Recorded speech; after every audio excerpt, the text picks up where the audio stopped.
there is tremendous pressure inside the political process to make sure that the voters stay aligned inside either the Democrat or Republican parties. Why? Because both of those parties have been captured by special interests. And those special interests are, quite frankly, the antithesis of the interests of the people. And so therefore, for example, if people in the United States care about education, but unfortunately there's a banker that gets in between the student and the student's ability to go to school, if they care about health care, there's the insurance industry that gets in between the patient and the doctor who is seeking to provide care. And so we have all of these special interests that have positioned themselves in between the political decision makers and the people themselves.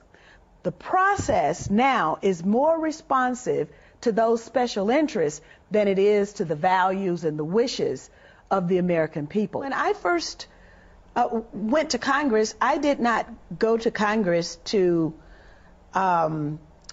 pay particular attention to any area outside of the black community that I represented that was in need, and of course U.S. Africa policy, which was abhorrent and unfortunately still is. But what I ran into, I bumped into at almost every turn were these special interests. And there's no more special interest that has any more influence than the pro-Israel lobby.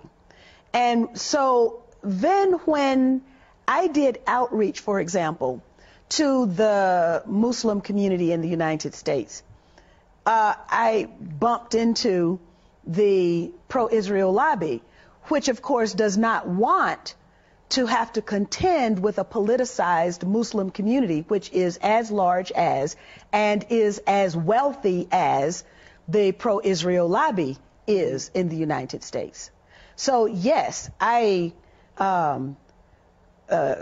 first-handedly and also frontally was assaulted by the presence of the pro-Israel lobby to such an extent. Physically assaulted? Well, politically assaulted. Okay. To such an extent that my father had to ask the question publicly, what does Stone Mountain, Georgia have to do with Israel? What I was doing was servicing the needs of my constituents. And I was not allowed to do that because I did not toe the line on U.S. policy for Israel. What line is that they wanted? Were you told directly that you had to toe a line, or explain that to me? Well, every candidate for Congress at that time had a pledge. They were given a pledge to sign. And I was new on the scene. And so the pledge had Jerusalem as the capital city, the military superiority of Israel. American Congress people have to sign this pledge. Yes, you sign the pledge. If you don't sign the pledge, you don't get money. So, for example, it was almost like water torture for me. My parents observed this. I would get a call, and the person on the other end of the phone would say, I want to do a fundraiser for you. And then we would get into the planning. I would get really excited because, of course, you have to have money in order to run a campaign. And then 2 weeks, 3 weeks into the planning, they would say, did you sign the pledge? And then I would say, no, I didn't sign the pledge. And then my fundraiser would go kaput. I made it public. This probably nobody had said anything about it. But I made it public, and then, you know, the excuse was, well, you know, those were just overzealous advocates for Israel. So then the tactic changed. And but this is what is done for 535 members of the United States Congress. 100 senators, 435 members of the House of Representatives have to now write a paragraph, which basically says the same thing. So it's not a pledge, but it's a paragraph, and you post it, and, you know, there are these forums you have to go to at the synagogues or whatever. And then, you know, if you don't perform appropriately, then you don't get money to run your campaign. The problem is that it requires an awful lot of money to run a campaign. And whether it's a woman's organization, an environmental organization, people can read about this on the internet if they're interested. If you go to thomas.loc.gov, that is the official United States Congress website. And if you put in the name Gus Savage, because Gus Savage was a black member of Congress who was targeted by the pro-Israel lobby. And he had the foresight to use his position as an incumbent in the House of Representatives to put his experience on the congressional record. For the entire existence of the United States Congress now, people will be able to access his experience. And what he wrote was that it was the Garden Club of New Jersey that gave his opponent $5,000. But it wasn't really the Garden Club of New Jersey. It was the activists who were associated with AIPAC, the American Israel Public Affairs Committee. Well, the district that I initially represented in Congress, I represented so many districts because redistricting was a tool that was used to target me, to eliminate me from the Congress.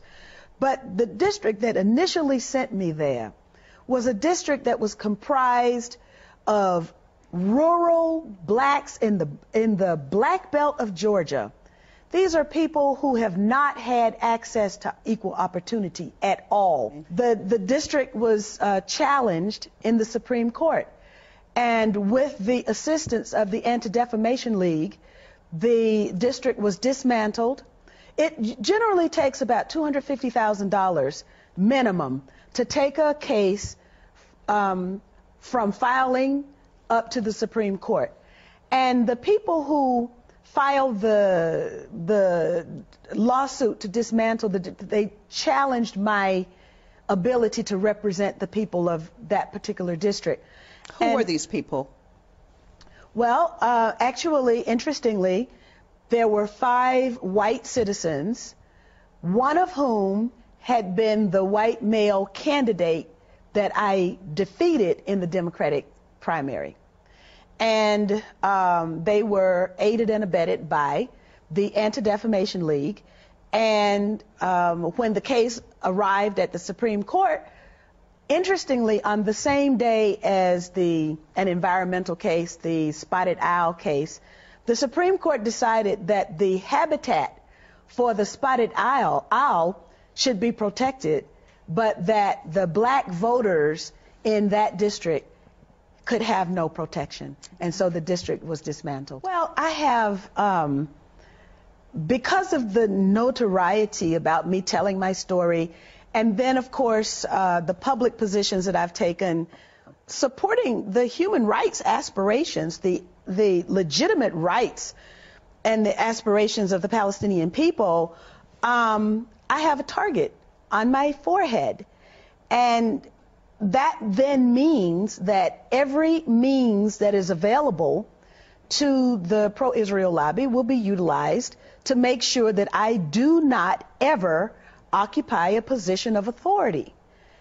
Now, fortunately for me, there is a very large peace community that is interested in change. And they would like to have a tested, experienced voice representing them in that very hall of Congress so that they can at least have their voices heard, even if they can't change the policy. But being there is the first step to having the policy changed.